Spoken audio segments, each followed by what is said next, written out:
ஸ்ரீமதே ராமானுஜாய நமஹ. ஆழ்வார்கள் வாழி அருளிச் செயல் வாழி தாழ்வாதமில் குறவர்தாம் வாழி ஏழ்பாறுமொய்ய அவர்கள் உரைத்தவைகள் தாம் வாழி செய்யமறை தன்னுடனே சேர்ந்து. உண்டோ வைகாசி விசாகத்து கொப்பொரு நாள் உண்டோ ஷடகோபர் கொப்பொருவர் உண்டோ திருவாய்மொழிக்கு ஒப்பு தென் குறுகை கொண்டோ ஒருபார் தனில் ஒக்குமோர். சுவாமி மணவாள மாமுனிகள் தம்முடைய ஆச்சாரியரான திருவாய்மொழி பிள்ளை மூலமாக தாம் பெற்ற உபதேசங்கள், சம்பிரதாய அர்த்தங்கள் அனைத்தையும் பின்னானாக இருக்கக்கூடிய ஜனங்கள், பிற்பட்டவர்கள் நாம் அனைவரும் அறிந்து உஜ்ஜீவிக்க வேண்டும் என்பதற்காக அற்புதமாக உபதேச ரத்தினமாலை என்கிற அந்த திவ்ய பிரபந்தத்தை அருளி செய்திருக்கிறார். அதிலே முதற்கண் ஆழ்வார்களுக்கு பல்லாண்டு பாடுகிறார். ஆழ்வார்களுடைய அருளி செயல்கள் அதுவும் சிறந்து வாழ வேண்டும். ஆழ்வார்களுடைய பெருமை, அருளி செயல்களுடைய பெருமை, இந்த இரண்டையும் நன்றாக அறிந்திருக்கக்கூடிய ஆச்சாரியர்கள் அவர்களும் சிறந்து விளங்கி வாழ வேண்டும். அவர்கள் அருளி செய்த வியாக்கியானங்கள் மற்றும் உண்டான நூல்கள் அனைத்தும் எப்போதும் புகழோடு அமைந்திருக்க வேண்டும் என்று பல்லாண்டு பாடுகிறார். அப்படி நாம் ஒவ்வொருவருமே ஆழ்வார்களுடைய பெருமை, ஆழ்வார்கள் அவர்கள் ஈரச் சொல்லாலே அருளி செய்த திவ்ய பிரபந்தங்களுடைய பெருமை, அதை எப்போதும் தங்களுடைய திருவுள்ளத்திலே வைத்துக்கொண்டு நமக்காக பல அர்த்த விசேஷங்களை நூல்களாக வடித்த ஆச்சாரியர்களுடைய பெருமை, இதையே நாம் எப்போதும் சிந்தித்திருக்க வேண்டும் என்று பெரியோர்கள் நமக்கு தெரிவிக்கிறார்கள். அதற்கு ஏற்ப ஒவ்வொரு மாசமும் ஒவ்வொரு ஆழ்வார் ஆச்சாரியர்கள் அவர்களுக்குன்னு உண்டான திருநக்ஷத்திரங்கள் அது சிறப்பாக பல திவ்ய தேசங்களிலும் கொண்டாடப்படுகிறது. தற்பொழுது நாம் கூடியிருப்பது, அனைவரும் இன்று தொடக்கமாக அனுபவிக்க இருப்பது சுவாமி நம்மாழ்வாருடைய திருநக்ஷத்திர மகோத்சவம். வைகாசி மாசம் விசாக நக்ஷத்திரம். வைகாசி மாசம்ங்கிறதே ரொம்ப உயர்ந்த மாசம். சம்ஸ்கிருதத்துல இதற்கு மாதவ மாசம் என்று பெயர். எம்பெருமானுடைய திருநாமத்தையே கொண்டிருக்கக்கூடிய ஒரு மாசமாக இது அமைந்திருக்கிறது. வசந்த ருத்து, சித்திரையும் வைகாசியும் வசந்த ருத்து. அதற்குள்ளேயும் இது இரண்டாவது மாதமாக அமைந்திருப்பதினாலே அதிக வெப்பம், அந்த வெயில் அதெல்லாம் இல்லாது சற்று வெயிலும் குறைந்து சற்று மழையும் ஆங்காங்கு அப்படி பெய்யக்கூடிய ஒரு சமயமாக இது அமைந்திருக்கும். நிறைய புஷ்பங்கள் பூத்து குலுங்கக்கூடிய மாசம். பழங்கள், விசேஷமா மாம்பழம் என்ன மற்றும் உண்டான பழங்கள் என்ன அனைத்தும் நன்கு பழுத்து பெருமானுக்கு காயும் கனியுமாக புஷ்பமுமாக சமர்ப்பிக்கப்படக்கூடிய ஒரு அற்புதமான மாசம். அதனாலேயே மாதவ மாசம் என்னும் இதற்கு பெயர் ஏற்பட்டதாக நாம் கொள்ளலாம். அப்படிப்பட்ட மாசத்துக்குள்ளே சந்திரன் விசாக நட்சத்திரத்தோடு சேர்ந்திருக்கக்கூடிய மாசம். சூரியன் அவர் ரிஷபராசிக்குள்ளே நுழைந்திருக்கக்கூடிய மாசம். அதிலே விசாக நட்சத்திரம்.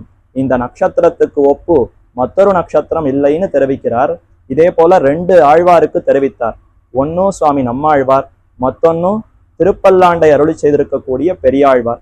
இந்த இருவருக்கும் ஒப்பில்லை என்று தெரிவிக்கிறார். அதிலே வைகாசி மாசம் விசாக நட்சத்திரத்திலே அவதரித்த சுவாமி நம்மாழ்வாருக்கு ஒப்பே கிடையாது என்று அவர்தான் பிரபன்ன ஜன கூட்டஸ்தராக ஆழ்வார்களுக்கெல்லாம் தலைவராய் அனைத்து சரணாகத நிஷ்டர்கள், சரணாகதியிலே ஊன்றிருக்கக்கூடிய பிரபன்ன ஜனங்கள் நம் அனைவருக்கும் தலைமையானவராய் நம்மையெல்லாம் வழிகாட்டுபவராய் சுவாமி நம்மாழ்வார் விளங்குகிறார் என்னே ஆச்சாரியர்களுடைய முக்கியமான கொள்கை. அப்படிப்பட்ட நம்மாழ்வாருடைய பெருமைகளை நாம் தினமுமே அனுபவிக்க வேண்டும்.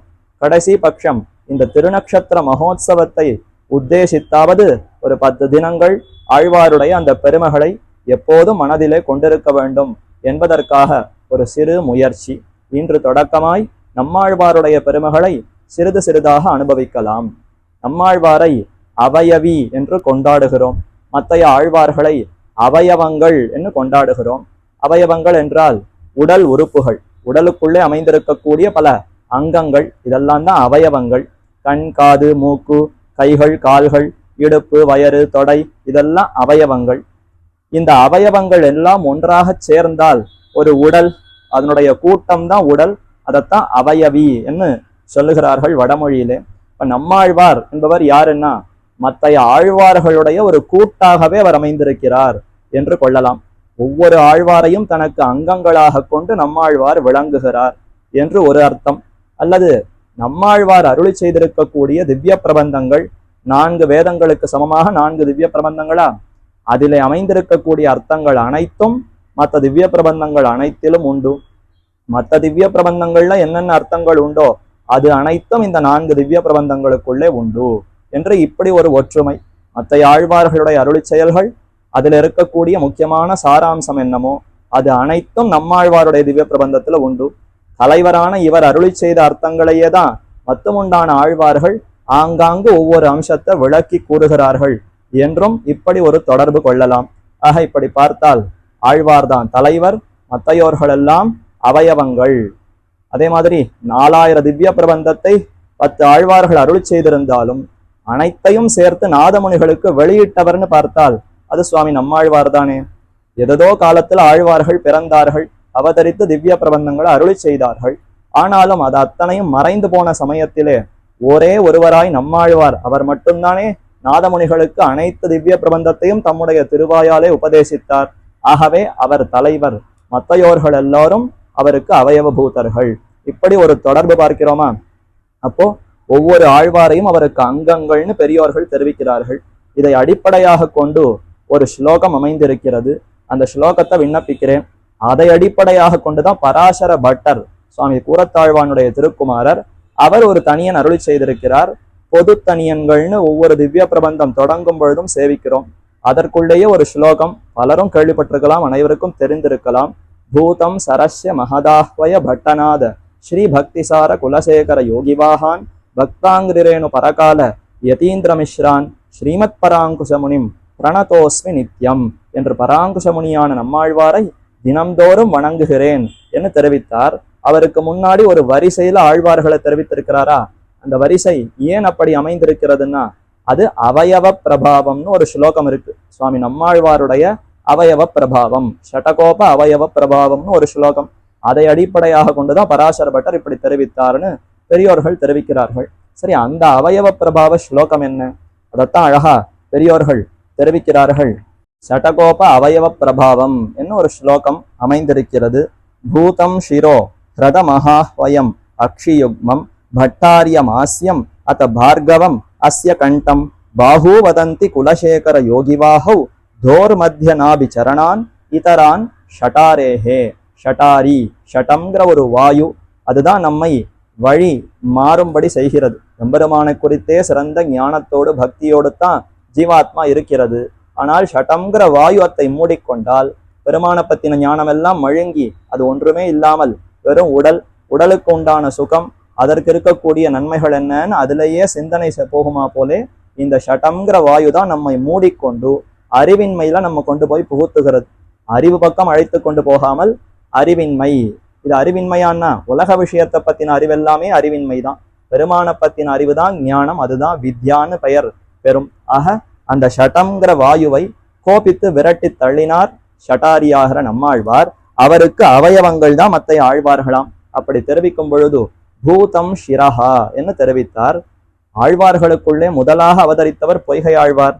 ஆனால் இந்த இடத்துல பூதத்தாழ்வாரை தெரிவித்து அவர்தான் நம்மாழ்வாருக்கு ஷிரஸாக தலையாக இருக்கிறார்னு தெரிவிக்கப்படுகிறது.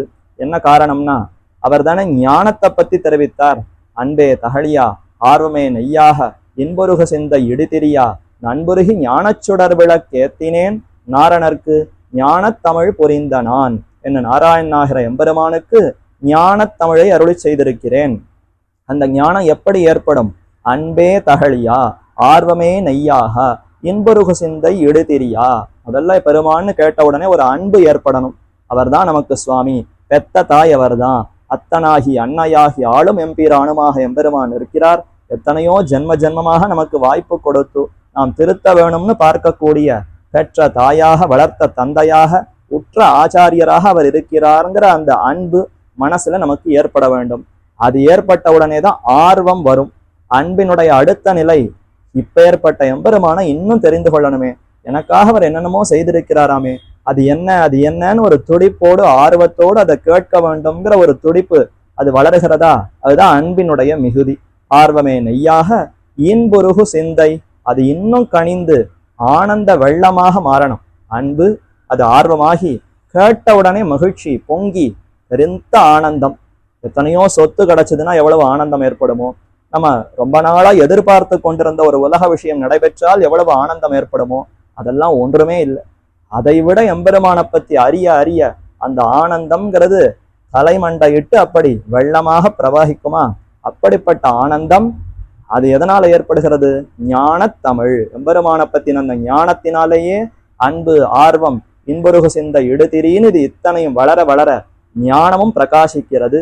பரபக்தி பரஜானம் பரமபக்தி. எம்பெருமானிடத்துல சிறிது காதல் அது வளர வளர சிறந்த ஞானம் அது வளர வளர ஒப்பற்ற நிலையான நீடித்த பக்தி என்று இந்த நிலைகளெல்லாம் அமைந்திருக்கின்றன.